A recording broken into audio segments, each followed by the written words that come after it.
So once you start to get people together around issues they really care about, and you start the process of articulating a vision or starting to converge on what is it we really want to create here, there is a trap you can fall into.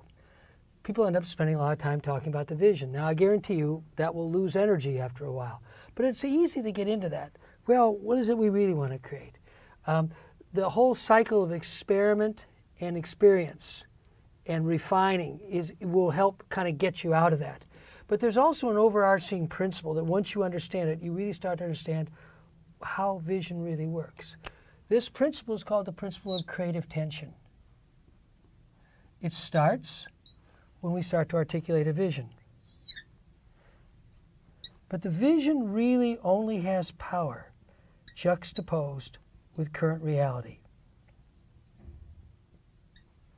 This gap between vision and current reality, this gap is what we've come to call creative tension.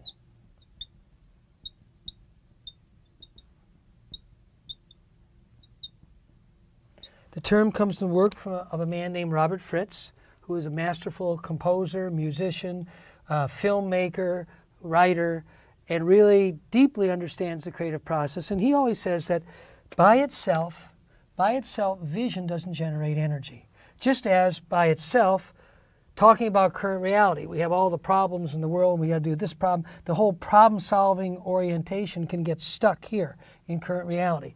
But what really generates energy for change is the juxtaposition. So this rubber band is a simple kind of metaphor for helping us to feel this energy. What does tension seek? Tension seeks resolution. Right?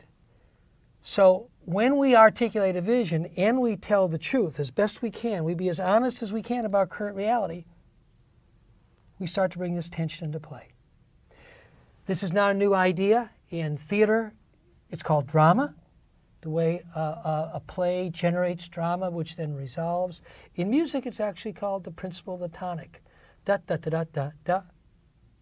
That little musical sentence wants to resolve itself, and you can feel yourself drawn in to bringing it to resolution. So it's a very fundamental principle in the creative arts. It's just not as widely understood as it could be in the domain of leadership. There are two ways to undermine creative tension. One is obviously not to have much of a vision. Notice the energy. The other, of course, is to not really tell the truth about current reality. This is a subtlety that a lot of people don't really appreciate. When we kid ourselves and say, well, we're really here, but in fact, we're closer to here, we're literally reducing the creative tension that could be generated to bring the vision into reality. Telling the truth about what we care about, telling the truth about what is the core of all leadership. And your work as a leader is always working in these two domains.